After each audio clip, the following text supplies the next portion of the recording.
পবিত্র কোরআন শরীফ থেকে অবিকল অনুবাদ করে আমি শোনাব।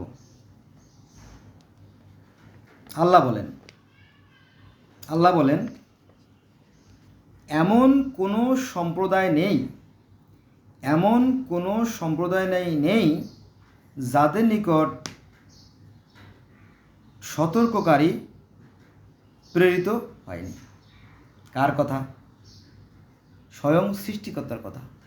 তিনি বলছেন যে এমন কোনো সম্প্রদায় নাই, এমন কোনো জাতি নাই যে তাদের কাছে তাদের ভাষায় প্রতিনিধি প্রেরণ করা হয় নাই। এটা আছে আপনার সূরা ফাতির আয়াত নম্বর 24।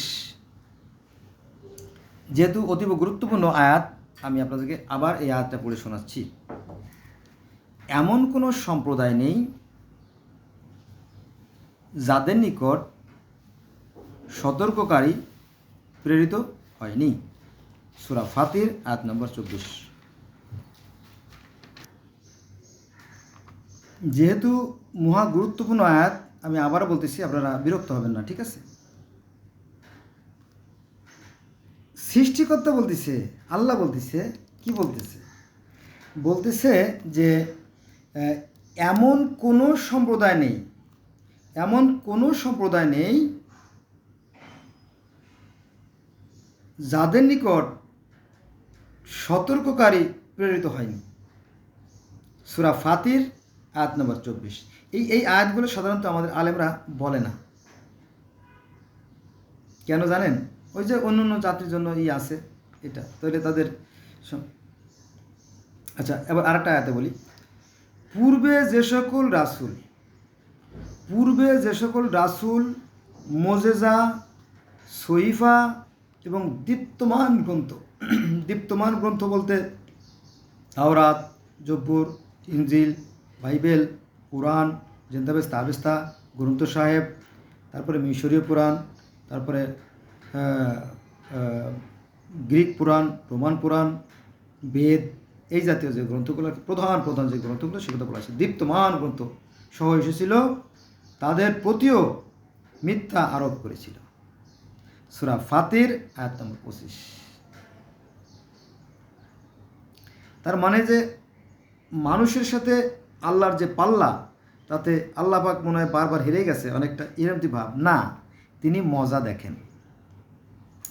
পূর্বে যে সকল রাসূল, অর্থাৎ এর আগে যে সমস্ত রাসূল মোজেজা, সহিফা এবং দীপ্তমান গ্রন্থ, মানে মূল যে গ্রন্থগুলোকে আসমানি কেতাব যাকে বলি আমরা, কোরআনের মতোই এসেছিল, তাদের প্রতিও মিথ্যা আরোপ করা হয়েছিল। সূরা ফাতির আয়াত নম্বর 25। বোঝা গেছে?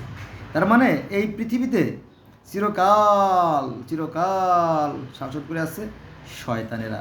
আর এখন শয়তানের পরিমাণ বেড়ে গেছে। এখন তারা মেডিসিন দিয়ে বৃষ্টি নামায়, আর অন্য মানুষ রোদে পুড়ে মারা যায়, স্ট্রোক করে মরে যায়। কত মানুষ মারা গেল, তাই না?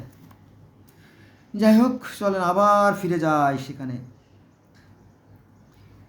আল্লাহ বলতেছে, কে? আল্লাহ সৃষ্টিকর্তা বলতেছে, কি বলতেছে?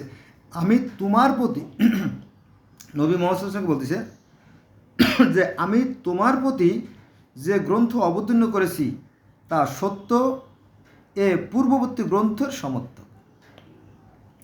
পূর্ববর্তী গ্রন্থের সম অর্থক, এটা বুঝতে হবে। পূর্ববর্তী গ্রন্থ কি? যেটা গোটা পৃথিবীর মানুষকে দিয়েছেন, হাজার শত, এটা আমি নাম বলতে পারবো না, এটা বলা সম্ভব না, কারণ একমাত্র সৃষ্টিকর্তাই বলতে পারেন।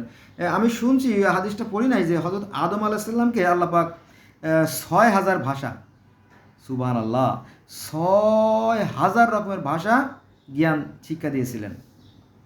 সত্য না মিথ্যা আমি হাদিসটা জানি না কোথায় আছে, তবে আমি শুনছি আর কি। তো পৃথিবীতে 12,900 ভাষা আছে, সব ভাষায় তো সৃষ্টি